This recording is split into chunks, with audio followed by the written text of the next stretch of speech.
السيوطي الذي تتخذه إماما أخطأ في مسائل كثيرة. جهل يا أستاذ الكريم، خلاص الصوت جهل كافر. نعم. أسهل رد. والهاي الحدادية اللي ما يريدون أن يفهموا هؤلاء الحمير. الحدادية في هذا الزمن لا يريدون أن يستقلوا بأفهامهم، ومباشرة يقفز إلى كتب السلف يفتحن ويفهم من راسه. فعندنا شنو صار؟ عندنا أن كلامهم فيه قدح في العلماء. هل صحيح أنك كفرت النووي؟ أنا ما أطلقت حكما عليه لا بتكفير ولا بغير تكفير، قلت هو أشعري وله حكم الأشعرية، إن كان الأشعرية كفار فهو كافر معهم. لا كلام فاضي هذا. أسهل رد. والهاي الحدادية اللي ما يريدون أن يفهموا هؤلاء الحمير والأغبياء، أنهم ما يريدون أن يفهموا. لم يأتي أحد من أهل العلم وطعن بالنووي. هاي ما يفهم كلام العلماء الذين يأتون به كلام عام فينزلونه على النووي رحمه الله تعالى عينا. هذا ما لا يريد أن يفهمه هؤلاء الحمير. مختصرا هذا هو الرد. هل تكلم كبار أهل العلم بالنووي؟ لا. مختصرا لا، جميع كبار أهل العلم ما تكلموا بالنووي رحمه الله ولا بجر ولا غيره. ائتوني بعالم من العلماء إن كنتم صادقين، قل هاتوا برهانكم. ما في برهان. البرهان الذي عندهم كلام السلف في الأشاعرة ما يفهمونه برؤوسهم، ثم ينزلون هذا الكلام على بعض العلماء. يا إخوان، الكلام العام شيء والتعيين شيء آخر.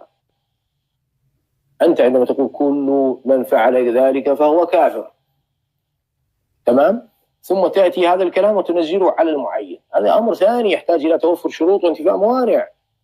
هذا ما لا يريد أن يفهمه هؤلاء.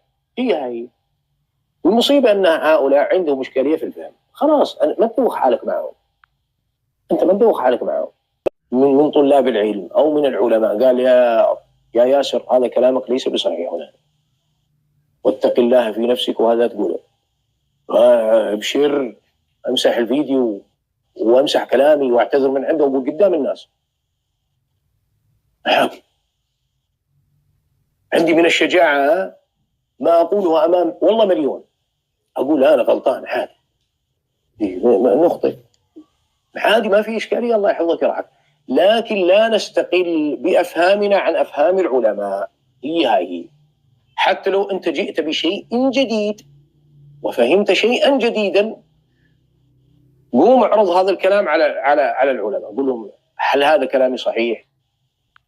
يا أخي كان صحيح قال الحمد لله، صوب. إن كان غلطا صوبوني إيش الصح.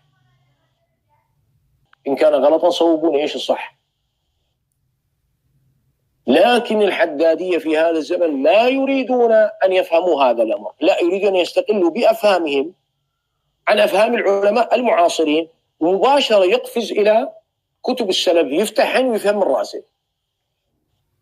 فعندنا شنو صار؟ عندنا أن كلامهم فيه قدح في العلماء. الإمام النووي مبتدع؟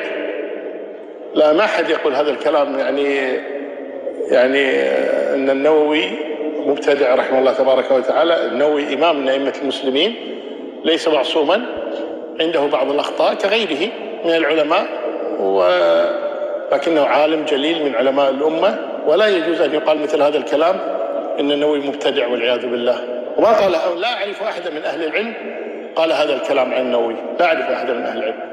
الذين جاءوا معك ابن تيمية وابن كثير وابن القيم وابن حجر وابن رجب وغيرهم من أهل العلم، الشوكاني، بن باز، بن عثيمين، لا أعلم أحدا قال هذا.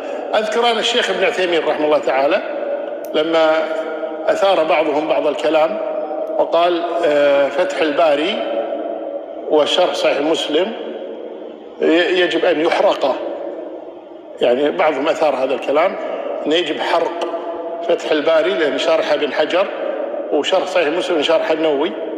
فقال الشيخ هذا الذي قالك هو الذي يحرق. يعني كلام باطل هذا لا شك. لا، إمام من أئمة المسلمين لا يجوز هذا الكلام.